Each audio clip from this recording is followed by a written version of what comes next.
जी बेटा chapter number 10 page number 237 topic हैगा जी टैक्नीक्स ऑफ कूल डाउन। जी पॉइंट ते ਆਪਾਂ ਡੀਪ ਲੌਂਜ ਵਿਦ ਰੋਟੇਸ਼ਨ ਇੱਕ ਕੁਆਡਰਿਪਸ ਐਂਡ ਹਿਪ ਫਲੈਕਸ਼ਨ ਨੂੰ ਸਟ੍ਰੈਚ ਕਰਦਾ ਹੈ। ਕੁਆਡਰਿਪਸ ਤੁਹਾਨੂੰ ਦੱਸਿਆ ਸੀਗਾ ਥਾਈ ਦਾ ਫਰੰਟ ਵਾਲਾ ਪਾਰਟ, ਔਰ ਐਚ ਪੁਆਇੰਟ ਹੈਗਾ ਜੀ ਫਿਗਰ 4 ਸਟ੍ਰੈਚਿਸ। ਇਹ ਹਿਪ ਦੀਆਂ muscles glute lower back and ਨੂੰ ਸਟ੍ਰੈਚ ਕਰਦਾ ਹੈ। ਅਪਰ ਚੈਸਟ ਸਟ੍ਰੈਚ, ਇਹ ਚੈਸਟ ਦੀਆਂ ਮਸਲਸ ਐਂਡ ਸ਼ੋਲਡਰ ਦੇ ਫਰੰਟ ਨੂੰ ਸਟ੍ਰੈਚ ਕਰਦਾ ਹੈ। ਅਪਰ ਚੈਸਟ ਦੇ ਤਿੰਨ ਪਾਰਟ ਹੁੰਦੇ ਆ, ਅਪਰ ਮੀਡੀਅਮ ਅਤੇ ਲੋਅਰ। ਇਹ ਚੈਸਟ ਦੇ ਅਪਰ ਪਾਰਟ ਨੂੰ ਔਰ ਸ਼ੋਲਡਰ ਨੂੰ ਸਟ੍ਰੈਚ ਕਰਦਾ ਹੈ। ਸਾਈਡ ਸਟ੍ਰੈਚ ਐਂਡ ਸਵੈਲ, ਇਹ ਸਪਾਈਨ ਤੱਕ ਸਟ੍ਰੈਚ ਕਰਦਾ ਹੈ ਅਤੇ ਐਬਸ ਨੂੰ ਵੀ ਸਟਰੈਂਥਨ ਕਰਦਾ ਹੈ ਅਤੇ ਲੋਅਰ ਬੈਕ ਨੂੰ ਵੀ। ਨੈਕਸਟ ਆ ਗਿਆ ਜੀ effect of cool down session. Body temperature ਅਤੇ ਹਾਰਟ ਰੇਟ ਨੂੰ ਡਾਊਨ ਕਰਨ ਤੋਂ ਇਲਾਵਾ ਕੂਲ ਡਾਊਨ ਬੋਡੀ ਦੇ ਵੇਸਟ ਪ੍ਰੋਡਕਟ ਐਂਡ ਐਕਸਰਸਾਈਜ਼ ਦੇ ਦੌਰਾਨ ਪੈਦਾ ਹੋਏ ਟੌਕਸਿਨ ਨੂੰ ਡਿਸਪੋਜ਼ ਕਰਨ ਵਿੱਚ ਹੈਲਪ ਕਰਦਾ ਹੈ। Well known waste product lactic acid ਹੀ ਹੈ, ਜਿਹੜਾ ਆਮ ਤੌਰ 'ਤੇ ਜਾਣਿਆ ਜਾਂਦਾ। ਜੇ ਇਸ ਨੂੰ ਬੋਡੀ ਵਿੱਚ ਬਿਲਡਅਪ ਕਰਨਾ ਅਲਾਓ ਕਰਦਾ ਹੈ ਤਾਂ ਇਹ ਅਗਲੇ ਦਿਨ ਸਟਿਫਨੈਸ ਐਂਡ ਕ੍ਰੈਂਪ ਦਾ ਕਾਰਨ ਬਣਦਾ ਹੈ। ਸਟਿਫਨੈਸ ਆ ਜਾਂਦੀ ਹੈ ਮਸਲਸ ਦੇ ਵਿੱਚ, ਕ੍ਰੈਂਪ ਆਉਣੇ ਸਟਾਰਟ ਹੋ ਜਾਂਦੇ, ਉਹਦਾ ਜਿਹਨੂੰ ਆਪਾਂ ਪੰਜਾਬੀ 'ਚ ਕਹਿੰਦੇ ਮਸਲ ਖਿੱਚੇ ਗਏ ਜਾਂ ਕੜਲਾਂ ਵਗੈਰਾ ਪੈਣੀਆਂ ਸਟਾਰਟ ਹੋ ਜਾਂਦੀਆਂ। ਇਫੈਕਟਿਵ ਕੂਲ ਡਾਊਨ ਹੋਣ ਨਾਲ ਡਿਜ਼ੀਨੈਸ, ਜਿਹਨੂੰ ਆਪਾਂ ਕਹਿੰਦੇ ਚੱਕਰ ਆਉਣੇ ਸਟਾਰਟ ਹੋ ਜਾਂਦੇ ਆ, ਇਹਨਾਂ ਨੂੰ ਰੋਕਣ ਵਿੱਚ ਇਹ ਹੈਲਪ ਕਰਦਾ ਵਾ ਇਫੈਕਟਿਵ ਕੂਲ ਡਾਊਨ। ਜੇ ਅਚਾਨਕ ਕਿਸੇ ਦੀ ਐਕਟੀਵਿਟੀ ਆਪਾਂ ਨੂੰ ਰੋਕਣ ਨਾਲ ਹੋ ਸਕਦਾ ਹੈ। ਨੈਕਸਟ ਪੁਆਇੰਟ ਹੈਗਾ ਬੇਟਾ ਪ੍ਰੀਵੈਂਟਿੰਗ ਇੰਜਰੀ। ਕੂਲ ਡਾਊਨ ਇੰਜਰੀ ਰੋਕਣ ਲਈ ਓਨਾ ਹੀ ਮਹੱਤਵਪੂਰਨ ਹੈ ਜਿੰਨਾ ਵਾਰਮ ਅਪ। ਕੂਲ ਡਾਊਨ ਬਗੈਰ ਕਿਸੇ ਐਕਟੀਵਿਟੀ ਨੂੰ toxic substance and lactic acid ਨੂੰ ਬਿਲਡਅਪ ਹੋਣ ਵਿੱਚ ਕੰਟਰੀਬਿਊਟ ਕਰਦਾ ਹੈ। ਇਸ ਨਾਲ ਮਸਕੂਲਰ ਪੇਨ ਐਂਡ ਸਟਿਫਨੈਸ ਅਗਲੇ ਦਿਨ ਹੋਵੇਗੀ, ਕਦੇ ਕ੍ਰੈਂਪ ਵਗੈਰਾ ਅਗਲੇ ਦਿਨ ਆ ਜਾਂਦੇ ਆ। ਇਹ ਮੂਵਮੈਂਟ ਨੂੰ ਰਿਸਟ੍ਰਿਕਟ ਕਰ ਸਕਦਾ ਹੈ ਅਤੇ ਬਹੁਤ ਹੀ ਪੇਨਫੁਲ ਹੋ ਸਕਦਾ ਹੈ। ਇਹ ਆਮ ਤੌਰ 'ਤੇ ਜਾਣਿਆ ਜਾਂਦਾ ਬਲੱਡ ਪੂਲ ਦੇ ਤੌਰ 'ਤੇ, ਇਹ ਆਮ ਤੌਰ 'ਤੇ ਜਾਣਿਆ ਜਾਂਦਾ। ਫਲੂਇਡ ਲੈਣਾ ਅਤੇ ਇਸ ਦੇ ਨਾਲ ਐਨਰਜੀ ਰਿਜ਼ਰਵ ਲੈਣਾ ਵੀ ਇੰਪੋਰਟੈਂਟ ਹੈ। ਕਾਰਬੋਹਾਈਡਰੇਟ ਰਿਚ ਫੂਡ ਐਕਸਰਸਾਈਜ਼ ਦੇ ਬਾਅਦ ਵਿੱਚ। ਅੱਗੇ ਆ ਗਿਆ ਜੀ 10.4 ਸਕਿੱਲ ਟੈਕਨੀਕ ਐਂਡ ਸਟਾਈਲ। ਪਹਿਲਾਂ ਆ ਗਿਆ ਸਕਿੱਲ। ਸਕਿੱਲ ਨੂੰ ਡਿਫਾਈਨ ਕੀਤਾ ਜਾ ਸਕਦਾ ਹੈ maximum certainty and efficiency and required result ਲਿਆਉਣ ਲਈ ਇੱਕ ਐਥਲੀਟ ਦੀ ਲਰਨਿੰਗ ਐਬਿਲਿਟੀ। ਮਤਲਬ ਕਿ ਇੱਕ ਐਥਲੀਟ ਕਿਵੇਂ ਸਿੱਖਦਾ ਵਾ, ਉਹਦੀ ਕਿੰਨੀ ਕੁ ਲਰਨਿੰਗ ਐਬਿਲਿਟੀ ਆ, ਉਹਨੂੰ ਕਿਹਾ ਜਾਂਦਾ ਜੀ। ਇਨ ਅਦਰ ਵਰਡਸ ਅਸੀਂ ਕਹਿ ਸਕਦੇ ਹਾਂ ਕਿ ਐਕਚੁਅਲ ਮੋਟਰ ਐਕਸ਼ਨ ਟੈਕਨੀਕ ਸਿੱਖਣ ਲਈ ਇਹ ਇੱਕ ਸਪੋਰਟਸ ਪਰਸਨ ਦੀ ਐਬਿਲਿਟੀ ਹੈ। ਸਕਿੱਲ ਇੱਕ ਐਥਲੀਟ ਦੀ ਔਰ ਪਲੇਅਰ ਦੁਆਰਾ ਕੀਤੀ ਗਈ ਆਟੋਮੈਟਿਕ ਮੋਟਰ ਐਕਸ਼ਨ ਹੈ। ਅੱਗੇ ਆ ਗਿਆ ਜੀ type of skill. Physical activity, game ਔਰ ਸਪੋਰਟਸ ਵਿੱਚ ਕਈ ਟਾਈਪਸ ਦੇ ਸਕਿੱਲਸ ਹੁੰਦੇ ਹਨ। ਪਹਿਲਾ ਹੈਗਾ ਜੀ ਓਪਨ ਸਕਿੱਲਸ। ਇਹ ਉਹ ਸਕਿੱਲਸ ਹਨ ਜੋ ਅਨਪ੍ਰੀਡਿਕਟੇਬਲ ਹਨ ਅਤੇ ਕੰਟਰੋਲ ਅੰਡਰ ਨਹੀਂ ਹਨ। ਇਹਨਾਂ ਨੂੰ ਓਪਨ ਸਕਿੱਲਸ ਕਿਹਾ ਜਾਂਦਾ ਹੈ। ਹਾਕੀ, ਬੈਡਮਿੰਟਨ, ਲਾਨ ਟੈਨਿਸ ਐਕਸੈਟਰਾ ਸਪੋਰਟਸ ਵਿੱਚ ਓਪਨ ਸਕਿੱਲਸ ਹੀ ਇਨਕਲੂਡ ਹੁੰਦੇ ਹਨ।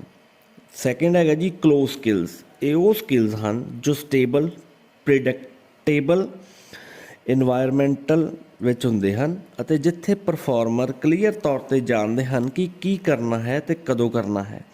ਇਹ ਸਕਿੱਲ ਦੀ ਇੱਕ ਕਲੀਅਰ ਸਟਾਰਟਿੰਗ ਐਂਡ ਐਂਡਿੰਗ ਹੁੰਦੀ ਹੈ। ਫੋਰ ਐਗਜ਼ਾਮਪਲ ਸਕੁਐਸ਼, ਟੈਨਿਸ ਵਿੱਚ ਸਰਵ ਕਰਨਾ ਮਤਲਬ ਕਿ ਸਰਵਿਸ ਜਿਹੜੀ ਆ ਉਹਨੂੰ ਕਹਿ ਦਿੰਦੇ ਆ ਜੀ।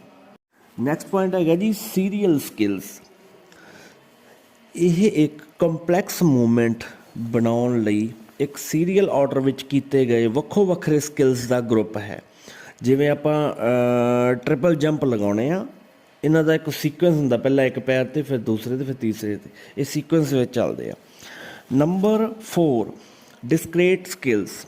ਇਹ ਸਕਿੱਲਸ ਡਿਊਰੇਸ਼ਨ ਵਿੱਚ ਸ਼ਾਰਟ ਹੁੰਦੇ ਹਨ ਅਤੇ ਕਲੀਅਰ ਸਟਾਰਟਿੰਗ ਐਂਡ ਐਂਡਿੰਗ ਹੁੰਦਾ ਹੈ। ਫੋਰ ਐਗਜ਼ਾਮਪਲ ਜਿਵੇਂ ਹਾਕੀ ਵਿੱਚ ਪੈਨਲਟੀ ਫਲਿੱਕ ਲਗਾਉਣਾ। ਉਸ ਤੋਂ ਬਾਅਦ ਆ ਗਿਆ ਜੀ ਗ੍ਰੋਸ ਸਕਿੱਲਸ।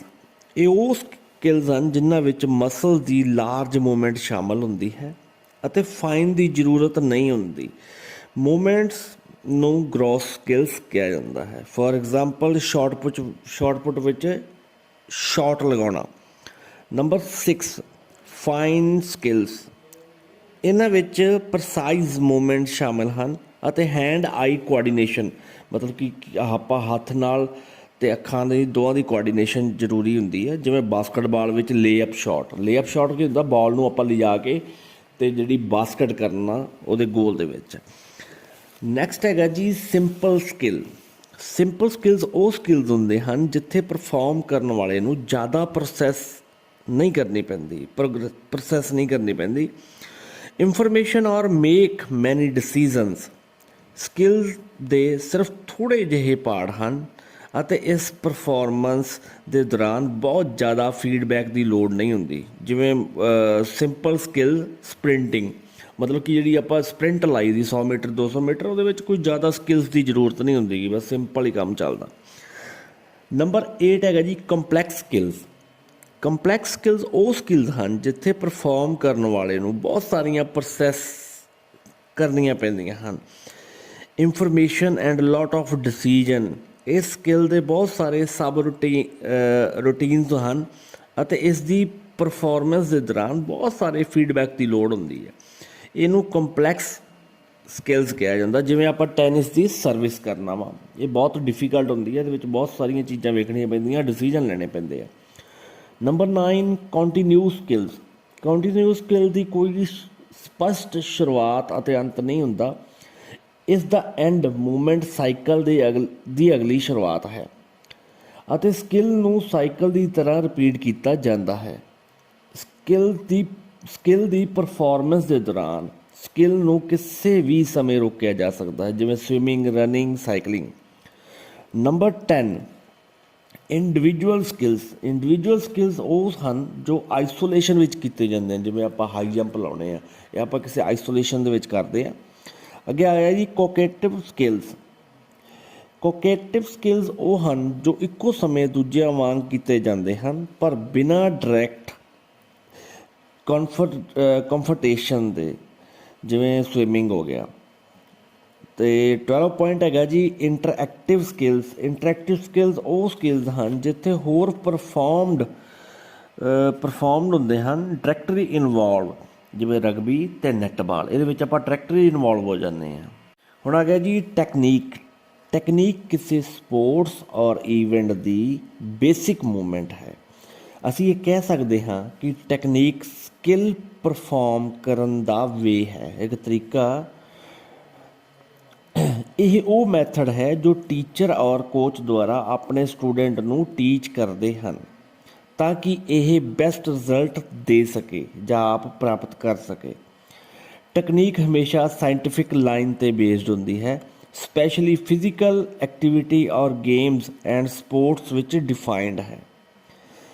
ਇੱਕ ਸਿੰਗਲ ਮੋਟਰ ਦੇ ਰੂਪ ਵਿੱਚ ਮੋਟਰ ਸਕਿੱਲ ਔਰ ਐਕਟੀਵਿਟੀ।